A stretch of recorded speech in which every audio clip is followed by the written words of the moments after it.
निकले शब्दों की नियति तय हो चुकी थी। जिसके बाद गुरु गोरखनाथ उनको तेजस्वी पुत्र का वरदान देने के लिए पाताल लोक में प्रवेश कर गए और वहां से नागों द्वारा बंदी बनाई गई पांडव अर्जुन के पड़पौत्र राजा जन्मेजय की आत्मा को गूगल में छुपाकर भूलोक पर लौट आए। नागों ने गुरु का पीछा किया और अंत में थक हार कर नाग वापस पाताल लोक की ओर लौट गए। किंतु तक्षक नाग गुरु गोरखनाथ का पीछा करते करते भूलोक पर आ गया और गुरु के हाथ से गूगल छीनकर निगलने लगा। सौभाग्य से वहां एक युवक प्रक्षालन यानी साफ सफाई का कार्य कर रहा था। जब उसने देखा कि साधु के हाथ से नाग ने कुछ वस्तु निगल ली है, तब उसने नाग पर झाड़ू के डंडे से प्रहार किया, जिसके कारण गूगल तक्षक के मुख से नीचे गिर पड़ा। गुरु गोरखनाथ जी ने गूगल उठाई और उस युवक को वरदान दिया कि इस गूगल से उत्पन्न बालक बड़ा ही सिद्ध पुरुष होगा, जिसके भजनों का तुम लोग गायन करोगे। ऐसा कहकर गुरु गोरखनाथ जी अंतर्ध्यान हो गए। तक्षक नाग भी निराश होकर पाताल लोक लौट गया। जिसके बाद गुरु गोरखनाथ माता बाखल के सामने प्रकट हुए और उन्हें दिव्य पुत्र प्राप्ति का आशीर्वाद देते हुए वह गूगल प्रसाद के रूप में दे दिया और इस प्रकार राजा जन्मेजय को माता बाखल के गर्भ में स्थान मिला। गुरु गोरखनाथ के आशीर्वाद के अनुसार कालांतर में एक तरफ घेवर सिंह चौहान की पत्नी माता काछल ने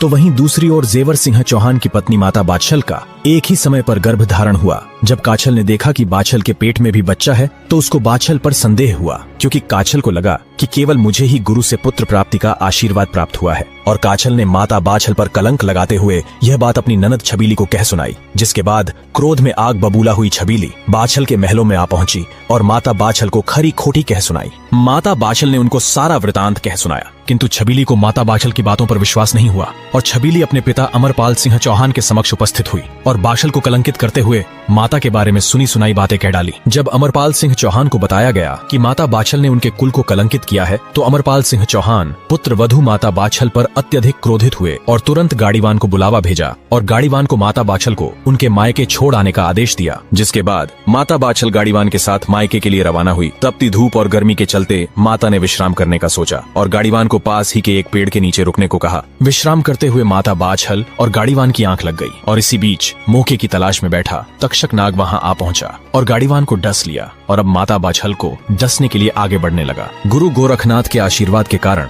अपार शक्तियों से परिपूर्ण वीर गोगाजी के रूप में माता की कोख से बाहर प्रकट हुए और अपने एक ही हाथ से तक्षक का गला धर दबोचा और तक्षक नाग तड़पने लगा और उनसे दया की भीख मांगने लगा। तब जन्मेजय यानी गोगाजी ने उसे तुरंत गाड़ीवान के शरीर से जहर सोखकर उसे पुनः जीवित करने का आदेश दिया।